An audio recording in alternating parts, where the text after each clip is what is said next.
Okay. Hello and welcome, Shelly, Tom, and James. Hi. Your on-campus ed support team. We are here to go over the in-service that we did at the beginning of the year, 2019, and really wish to convey a lot of information on behalf of Linda, Sarah, Kate, Susie, Elmas, and anybody else who helps us with on-campus education. So first I'd like to just open with a heartfelt welcome. What was so amazing is during the move, there was a lot of chaos and a lot of asking, and I was really prepared to open up those feedback and hear all these terrible things about the student experience. And it was so incredible because when I opened up the feedback during that time, I think I counted like one or two things about the move, like only one or two things. And I really attribute that to your dedication and your commitment to serving our students and being a part of SWIHA. It's because of the way you held the classes and you held our students that it was like it never happened. So thank you from the bottom of my heart, bottom of our hearts, and thank you for being part of our educational team. So today we're going to talk about a couple things. We're going to talk about values. The title of our in-service is Our Mission and Values Light the Way. So we really want to ground you into that and update you on how some of these values are embedded into our curriculum. And then the other big piece is, which is part of our values, is talking about entrepreneurship and the culture we really wish to enhance in the classroom that can really support SWIHA. But first, we are going to do a true and false quiz. And so in the actual in-service, we did a little game. So that's going to be hard to do with you today. So we're just going to go through that. And I'm going to read them. And James, we're going to quiz James's knowledge and to make sure that he has all the answers. Because he does have all the answers. Okay, so number one. So quiz your own knowledge too. True or false? The best way to turn grades in is to mark incomplete in the missing competencies.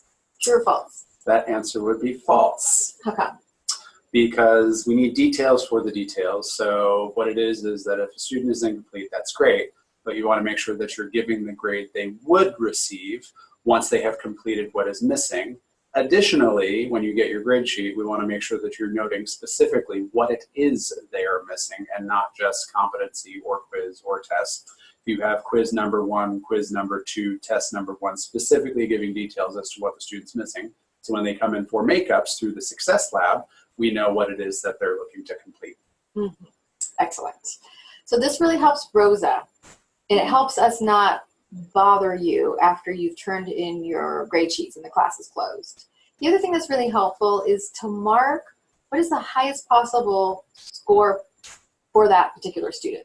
So, for example, one of the classes I teach is the psychology of addiction.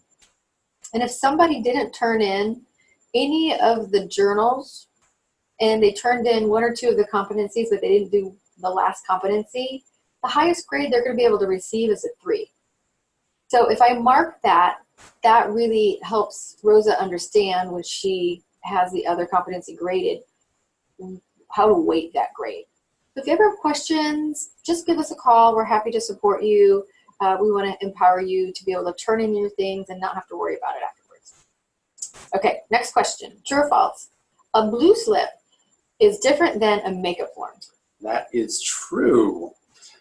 Yeah. So a blue slip is specifically for someone who is not on the roster or is joining the class, because typically Rosa will print out the rosters before a class runs. So we want to make sure that student is given credit, and the blue slip is how they get back into the class. Makeup form is specifically for a student that is coming into makeup hours or the session that they had missed in a previous class. We want to make sure that they're providing the correct documentation, only because we have had situations where students have been coming in with blue slips and they've been being used as makeup forms, which makes it very confusing for Rosa when she looks at the rosters. Yeah, it really does. And no doubt we were in survival mode for a little bit, and so there were some exceptions and there were maybe some bad habits that started, but this is the easy one. If you ever need our help, just ask Student Services. Lauren the other day came in and just asked Rosa a question to get clear about a student time that needed to be made up in his class because she was reporting one thing and the paper said another. Rosa helped him out in like 2 seconds, and that was a great way to serve the student. So just know we're here to help. We're here to help.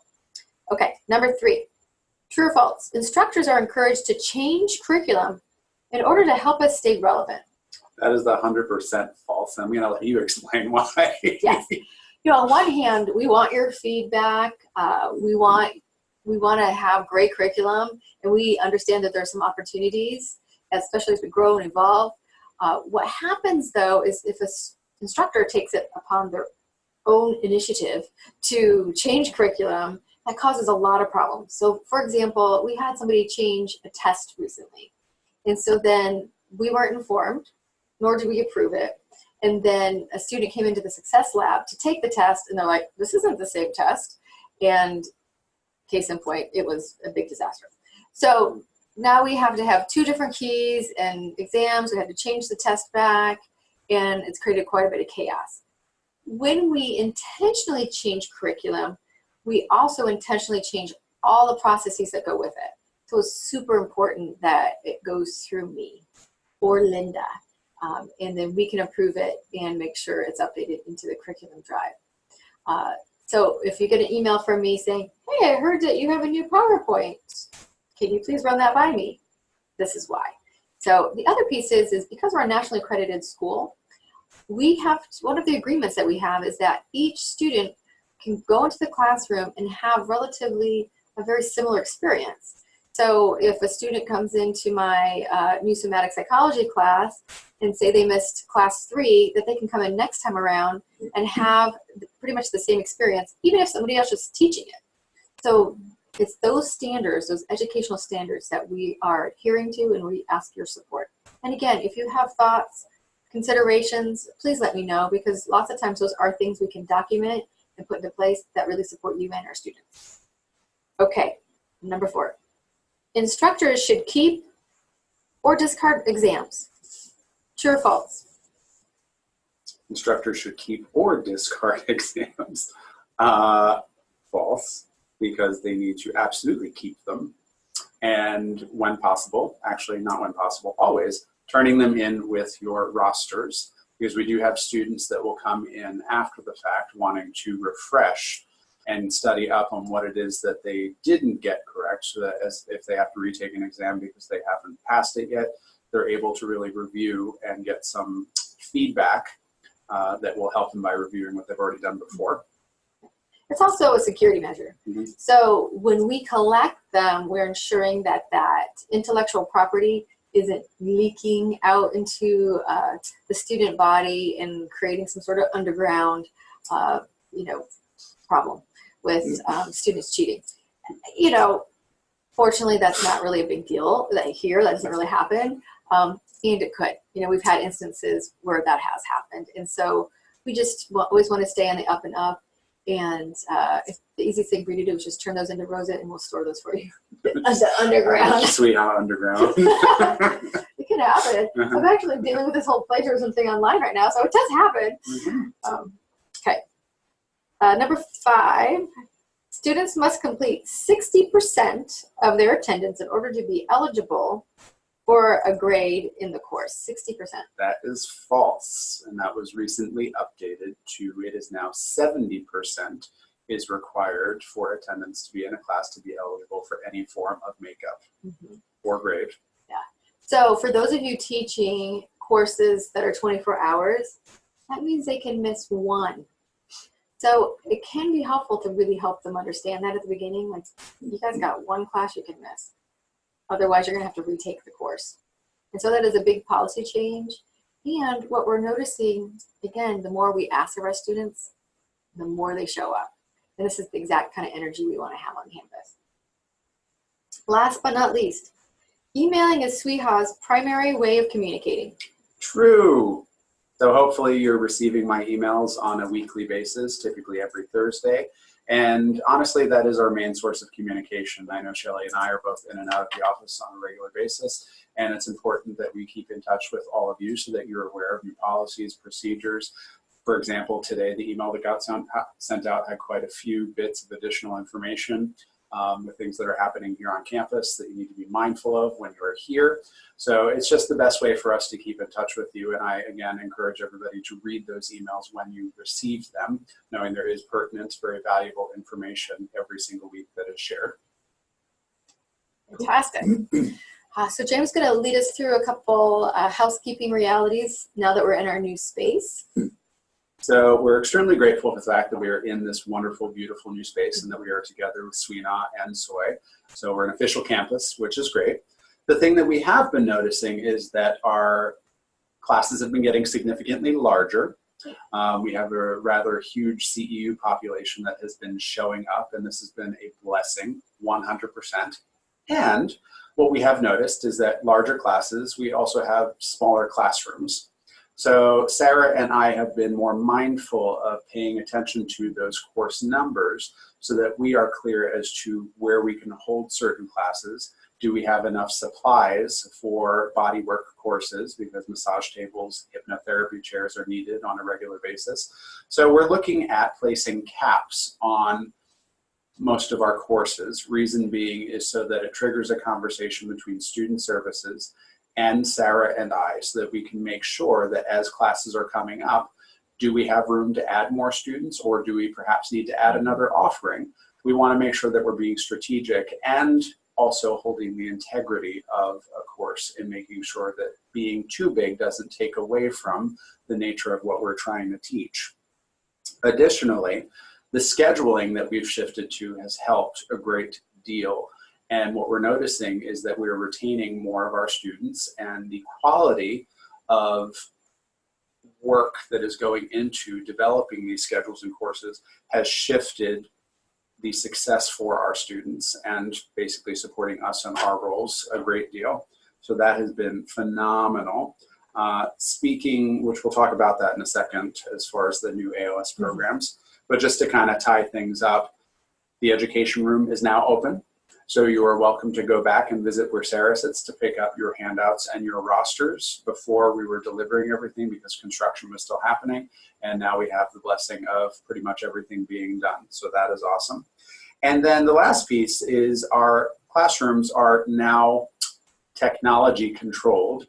So if there's ever an issue with it being too cold or too hot, you are welcome to text message or call Sarah, and she actually has the app on her phone to control the temperatures in your classroom and to make the adjustments that you need. So stay on Sarah's good side, or because she can make it very uncomfortable for you.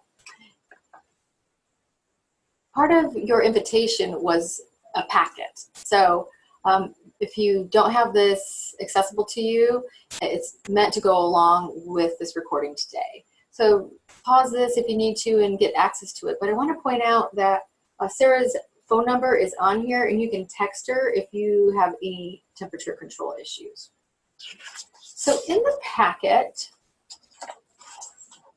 after you pass by the agenda, one of the things I included were our new program sheets to some of our newer programs. So we recently updated all of our associate's degree programs, which is so exciting. This has been a really long work in progress, but we finally got it done, and we are living it now, and it's really exciting.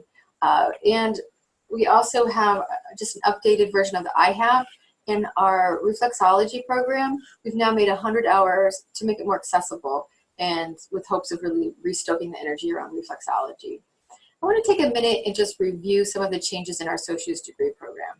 So what we did is really notice where our students were excelling and where they were struggling, and try to design a program that students are excited about and really support them in getting out into the world in a loving and profitable way. So one of the things we noticed was that sometimes our students can show up with the best of intentions, yet also show up in a really ungrounded way.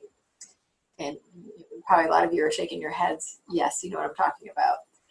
So one of our goals was to design an associate's degree program and the IHAP, which is really embedded into the associate's degree program, with classes that are more focused on output and doing and grounding. So getting away from this kind of heady theoretical approaches, and really it's like, here's the concept, this is how it's applied. So what we did is, we'll start with our associate's degree in psychology, but what we did in there is we put some really great new classes.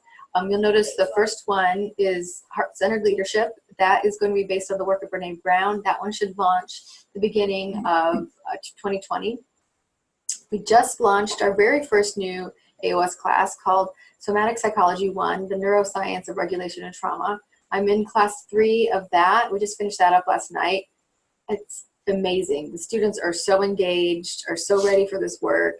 And really the goal of this course is to really ground them in understanding what's happening in the body and to help them understand that so they stay in their body as when they're doing this work and applying everything that they're learning in their specialty classes in a really grounded way.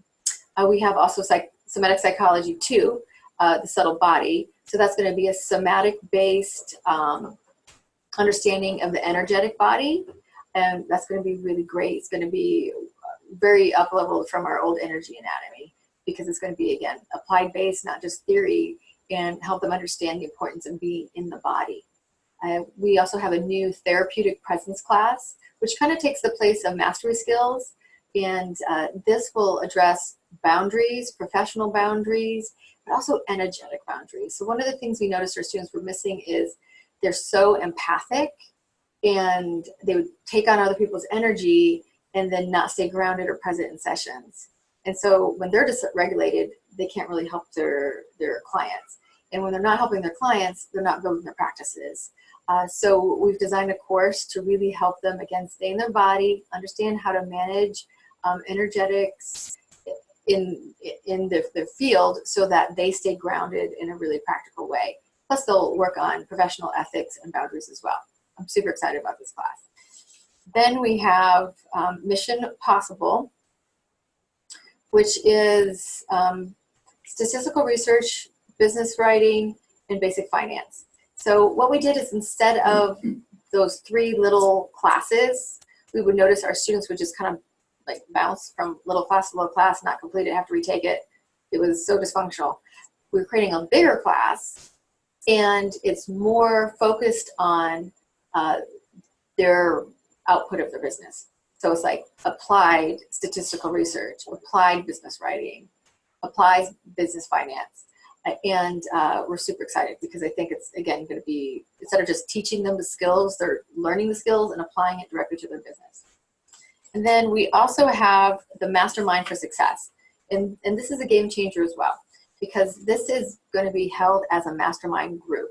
So the instructor will hold them for the experience, will nurture the group. They will be learning about all the prosperity greats, applying it, learning, and then pushing each other to get out in the world to really get them out there and being profitable with their vision.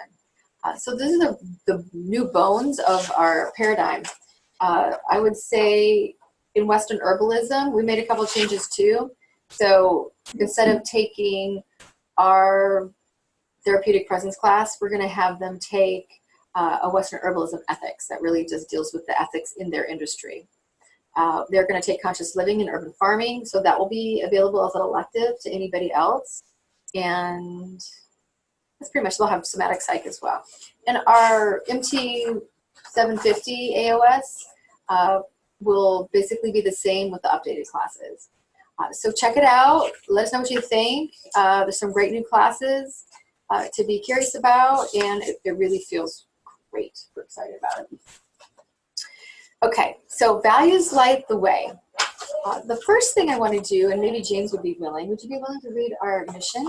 It's on page 1 right here. Right here. Oh, right there. So, it's everywhere. It's all over the place. So our mission is to inspire individuals to discover their gifts and graces and support them as they share their talents with the world in a loving and profitable way. Ah, yes. So we recently reviewed our mission, and we still like it. And it still is the guiding post to everything that we do. So today we want to talk about values, because over the last 2 years, we've realized how important our values are. And we've had to make some really tough decisions. And when we came back to our values, we realized why we made those decisions. And it helped us move forward from a place of integrity. And I think we're all feeling the results of that now, because you're obviously watching this from your computer, but when we held the last two in-services, you could just feel the energy in the room, and it felt amazing. So I thank you for that. So what I'd like to do is have James read each of the values, not the paragraph here, but just each of the values. And then you guys take a time to read all of the values and the verbiage with it, just to help embody them.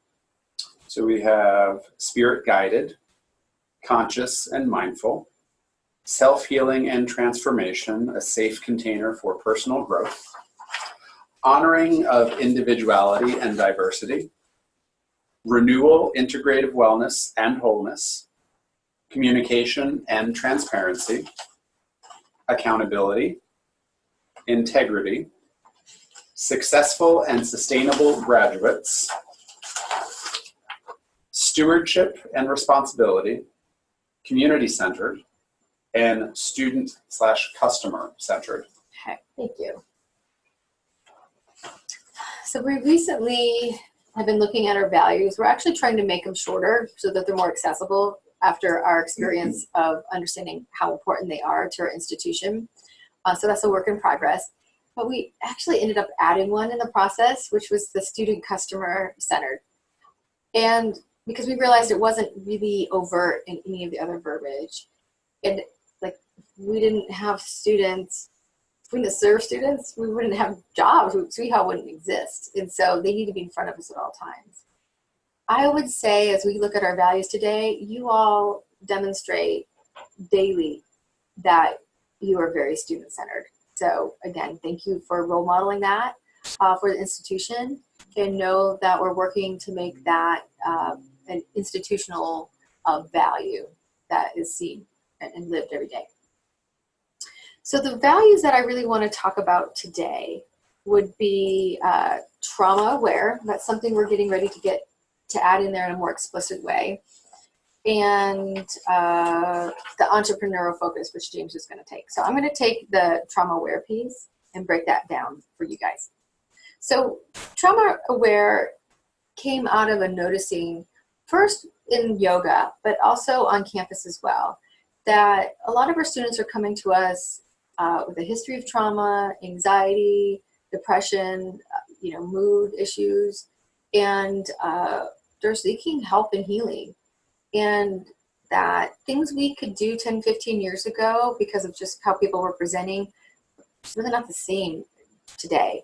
And that there's some instances where we've seen folks get overactivated in their ability to regulate as they're trying to heal, maybe through an energy healing technique or even life coaching or something, and they've fallen apart. And it's like too much energy was coming in. And so it got our attention, and we want to ask ourselves, how could we be in our integrity around that? So in yoga, what we discovered and what we've changed over at Spirit Yoga is making the studio a trauma-aware studio. And what that simply means is when we understand the statistic that between 80 and 90% of individuals have had some sort of trauma in their past, that means between 80 and 90% of the people that walk through our doors are carrying some sort of unintegrated, perhaps story or experience with them. And so that makes things like touch, conversation, safety, things that we need to be aware of. So in the yoga studio, we have initiated a no touch policy. So people have to use little discs to say they're okay with being touched. So that way anybody coming into our studio doesn't have to worry about that nuance. It turns out not everybody likes to be adjusted in yoga. So that's just an example of where that's come from, and we're really integrating that more and more into the curriculum over there. And that doesn't mean that touch can't happen. It just means it needs to be consensual touch, mindful touch, and not assuming that touch is okay. We want to create a safe space for everybody. As we look over here at SWIHA, what we were noticing is as students were more dysregulated in the classroom, we needed to better prepare our instructors so that they could hold that safe space. and we could educate our students as well. So the first thing I thought of was a 1 to 10 scale. And if any of you have ever taken a class with me, or probably even had a conversation with me, you know I use it quite a bit. But if you think about a 1 to 10 scale, 10 being like highly dysregulated, 1 being super calm, we want to, as students, we want to be working with them in a 3 to 4. We don't, sometimes we have students that are coming in, they're like seeking that healing, and then they become super dysregulated in the classroom. Well, it turns out, if this is your brain, so your brainstem, your limbic system, where the emotions are, and your frontal lobe, where we have timing and discernment. When we're at a 9 or 10, our frontal lobe is not part of the equation. So when you think about it, we're an educational facility first and foremost. And so our job is to train folks. And if they're dysregulated in the classroom, then there's no possible way they could be learning the material. So that feels like a really good framework when we think about working with students. And we really want to teach them about how to be regulated, which is really all taught in the Somatic Psych 1 class, by the way. So some of you are teaching massage, Reiki, polarity, all those yoga therapy, all those techniques are amazing. We don't want to discourage people from doing deep, powerful work. Like, we want to do deep, powerful work, and we want to do safe work. So indications that somebody can re-regulate back to a 3 or 4 would be, you know, are they crying uncontrollably? Are they dissociating? Can they calm down? Or how are they in their body? There's lots of indicators, but say I was working with James right now, and we were dealing with something that was really hard. And if he became like extremely upset, we would just be at that edge, and I'd let him get back into his body. We wouldn't push beyond that edge. So when you have students who, you know, you think about, you know, we can't say everybody who gets dysregulated has a history of trauma. Like, I wouldn't say that, but there's a high correlation. And so people who have a history of trauma oftentimes never learn boundaries. So they don't know how to regulate themselves. So that's one of the things that we can really role model for them and teach them. Like, hey, I'm noticing that you seem really upset right now. Like, what can we do to help you calm down? You know, and maybe you co-regulate with them or breathe with them. But we don't push them. And we certainly create a culture of safety. One of the things I do in the process-oriented class that I teach is I have them agree to this, and that puts the responsibility back on them. Like, they know what they're going to do when what dysregulation looks like and what they're going to do to re-regulate. And it's amazing because now they take responsibility for it, and then they go even deeper in their work. So if you have any questions about that, come see me. It's a topic I'm super passionate about. Our goal is to create safe, deep work for our students and for you. So some of that can look like just boundaries in the classroom. For example, sometimes, you know, we have these process-oriented classes. Maybe we're having a processing session, and somebody comes back late from lunch, right? Y'all been there. And the best thing we can do is always set our students up for success at the beginning. So every class I teach, I always set the boundaries. And if they start to get loose, I reset the boundaries. These are my expectations. If a student, in fact, last night I noticed one of my students pulled out her phone, which is a no-no in my classroom. I'll be talking with her about that. And I'm going to, you know, I'll send her an email, or I'll catch her before class. I won't do it in front of the class, but I will pull her aside and say, hey, I noticed you were on your phone. Well, tell me what you know about my rule around that, and help her have that opportunity to honor the boundary. Same thing if you know that you're going to come back from lunch and go right into a process group. We encourage you, use a sticky note, put it on the door, say, please do not enter until 2 p.m. due to processing, whatever that boundary looks like for you. The trick is telling your students ahead of time that that's what's going to happen. So again, it's that informed consent. When they're coming back from Whole Foods and they're like, la, la, la, you know, they're not like, oh, well, I'm 5 minutes late at SWIHA. It's, oh, I want to get back in time because my instructor has helped me understand how important that is and has a boundary in place. where I won't be able to come back in the classroom because he or she's holding that container for the class. Having said that, we do want to be generous when we can. So if you're just warming up and you see somebody, of course, bring them in. We don't want to be rigid in our boundaries. My encouragement would be know what boundaries need to be really firm, know where you can be flexible, and use assertive communication to help your students understand how to honor those boundaries. Do you have anything else to add around that one? That was perfect. Okay, good. So speaking of boundaries, I want to revisit, and this is next in your packet, Title IX. So Title IX is basically the law that prohibits discrimination on the basis of sex in education programs and activity. So basically what this means, this is a directive from the government, and because we accept governmental funds, we have to follow the law in a really specific way. It doesn't necessarily mean that we would do anything differently. It just means we document it and go through a process differently. And so this means any type of sexual behavior or concern, either between students, from instructor to student, or even student to instructor. So if you notice anything like this, all we need you to know is to reach out to me, to Brad, to James, to Mary, to Casey, to anybody. The minute we know, then we can support you with that. And it's not your job to investigate. It's not your job to do anything than to report anything that's concerning. It's our goal to have a really safe campus and to keep our students safe, our instructors safe, our whole campus safe. Again, read through this. It's in your packet. And if you notice anything, please just let us know. Okay. James is going to be sending out a copy of our handbook, our faculty handbook. And it's really good to have it because sometimes things come up and you're like, what is the policy around that? It's all in there. The one thing I want to go over today is our policy on dual relationships. And I'm going to read the part that's actually in the faculty handbook. Student dual relationships. The only relationship an instructor may have with a student is that of student and instructor. Personal and professional relationships with students constitute a dual relationship and create the potential for claims of undue influence, partiality, and personal conflict. All such relationships are prohibited for the duration of enrollment when a student is registered in a certificate, diploma, or associate degree program. So one point of clarification there is that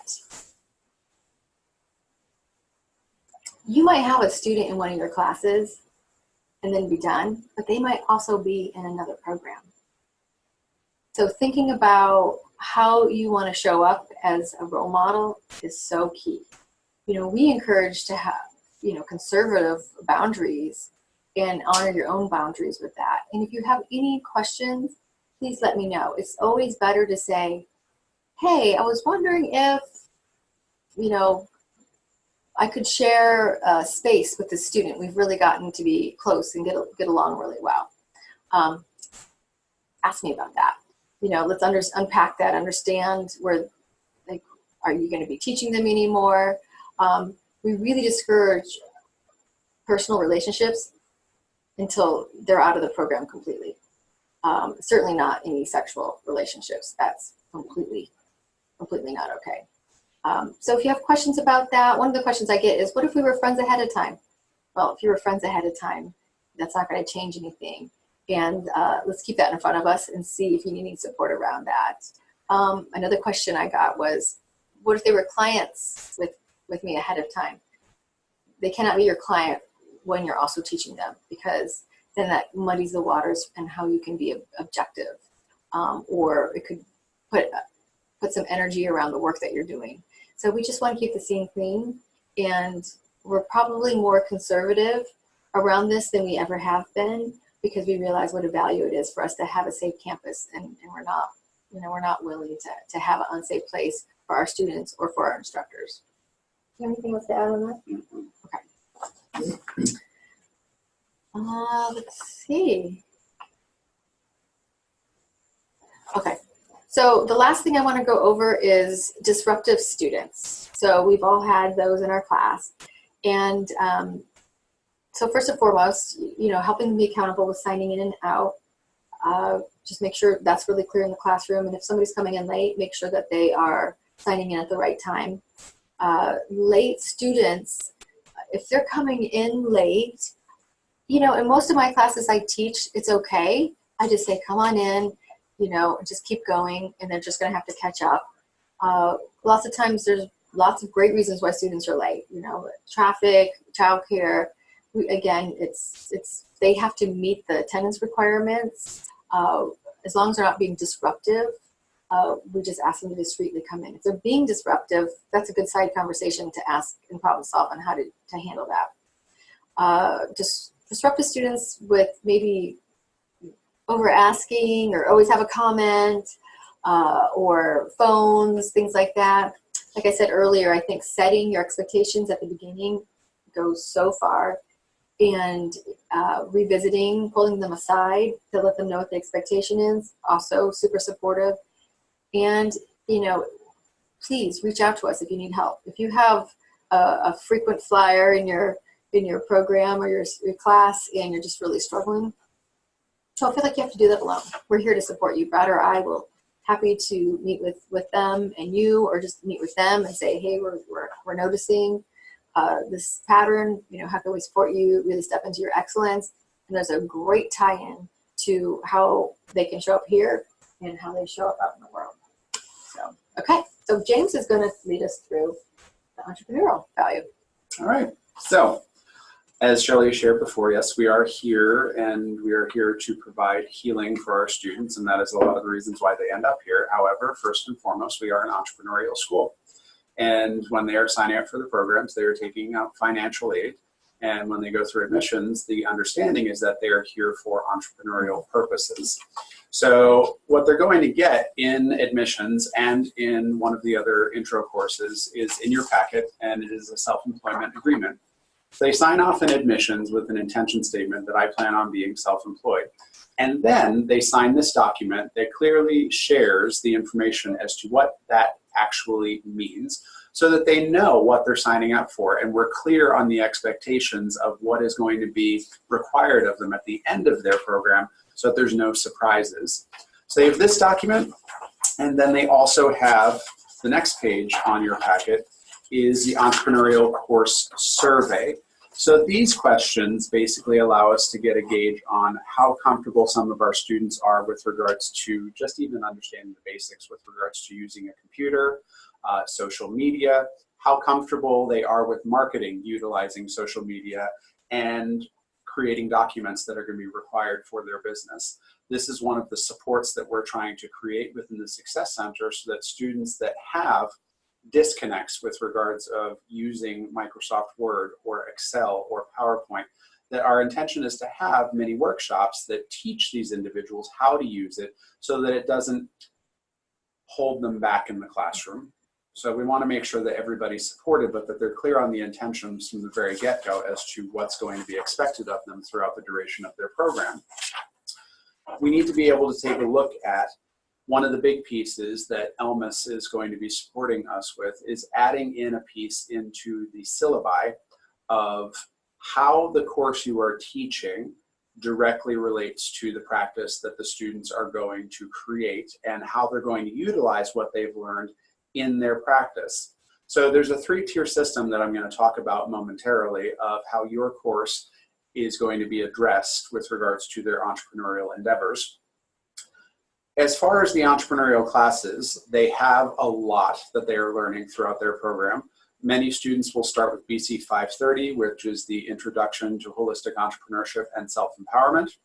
They have BC 542, which is taught by ELMIS, which is Applied Entrepreneurship, which combines public speaking, writing for publication, and intro to social media. So it's the applied elements of all of those as well.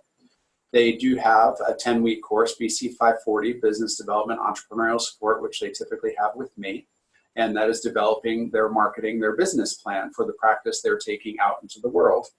Yoga students have YO 328 with Will, and that is the business of yoga. And a lot of our massage students have BC 430 with Sharon, which is Practice Development Portfolio.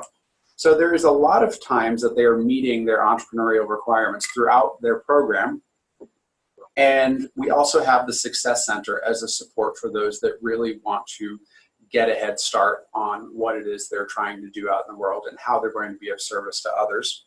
We're developing business mastermind groups.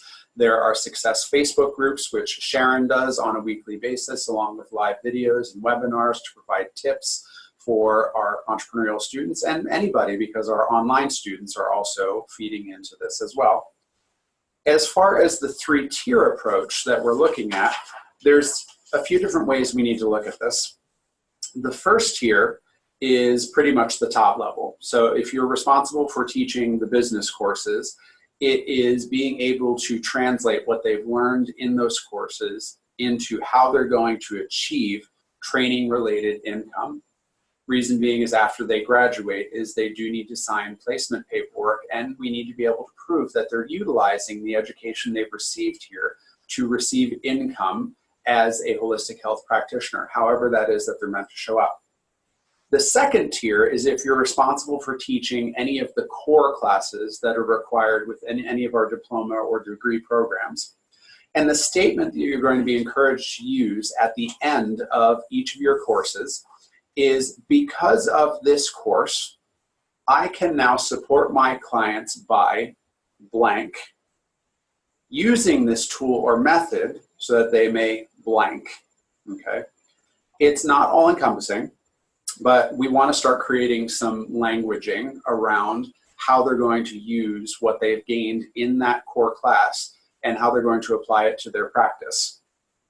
The third tier is the specialty courses, so things like life coaching, hypnotherapy, polarity, Reiki, cranial. If you're teaching these courses, realizing that there's one of two ways of looking at this. Either A, it's part of a student's program as a specialty, or somebody that may have a practice outside of here already is coming back to gain an additional tool, and they're receiving a whole piece of education through that weekend intensive or through completing that 100, 200-hour certificate specialty as a new tool for their practice.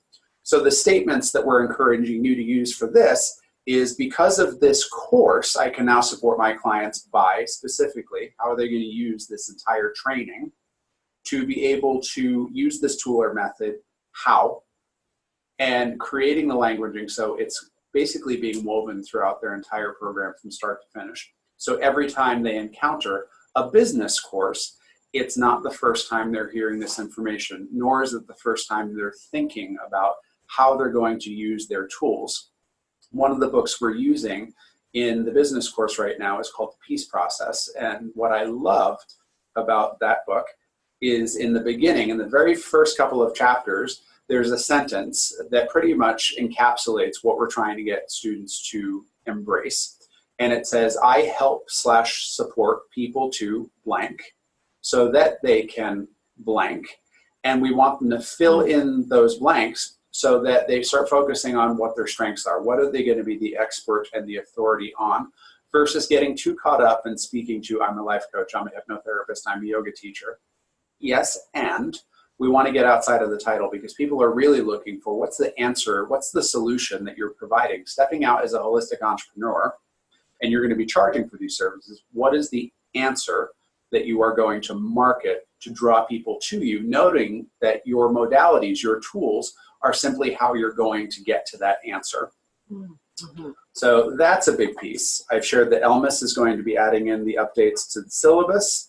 And what we would love, is that if you notice any red flag students in your class, if you have any students that speak to, I have no intention on having a business, I don't plan on having a practice, I'm not planning on using this to gain any education-related income, that you send them my direction, Shelly's direction, Brad's direction, somebody on the education team, so that we can support them in understanding, again, going back to what they signed up for and the importance of that. The reason being is that we have to track our placement numbers upon completion for SWIHA.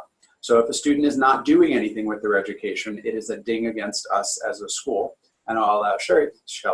I have a new name now. Hi. I can't speak today. To speak to those placement numbers. Yeah, absolutely. You ready for me? Mm-hmm. Okay. So our goal with this is to create a culture of entrepreneurship.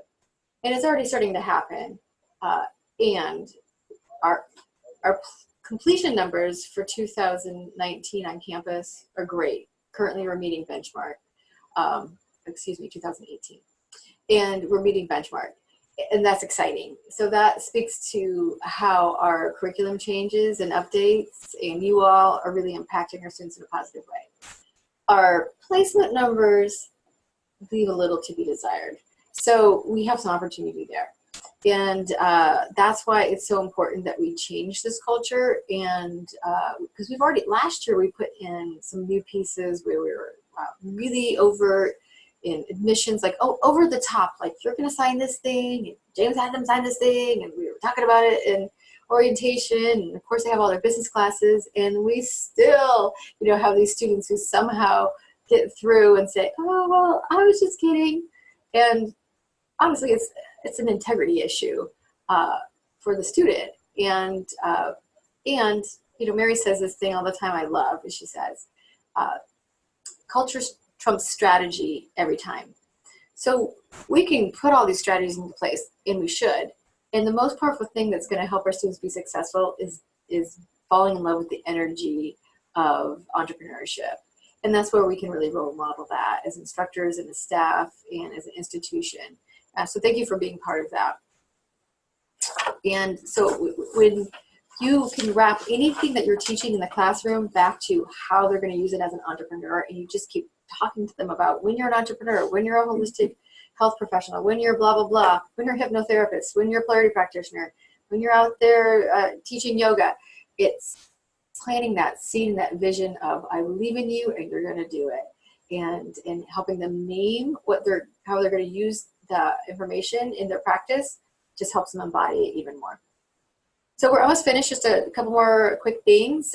We're looking to update the STAR teacher training, so keep an eye out for that. So for those of you who still need to take that, we should have an updated version of that soon. We're working on updating another update for the syllabus, and we're really close, thanks to Elmis and Linda, on the lesson plans. We are almost complete with lesson plans for every class. That is huge. So thank you everybody for helping with that. Our goal for 2019 will be to add rubrics to the classes and to the syllabi. So keep an eye out for that. We're still, keep doing what you're doing as far as grade sheets. We're still trying to see if there's an automated way or something else we can do. We haven't quite figured it out yet. And we will have a reaccreditation visit probably September, I'm guessing. Our goal is to have a 5-year reaccreditation visit. Last visit we had a 3-year. So we've been working really hard. And it's our goal to have a 5-year approval. So we'll be busy getting things into place. You need to make sure you have lesson plans in the classroom with you. Make sure that you read through your faculty handbook. Make sure you ask questions. Make sure you read your emails. And thank you, thank you, thank you. Do you have anything? Perfect. Okay. We're good. We're good. Thanks, y'all.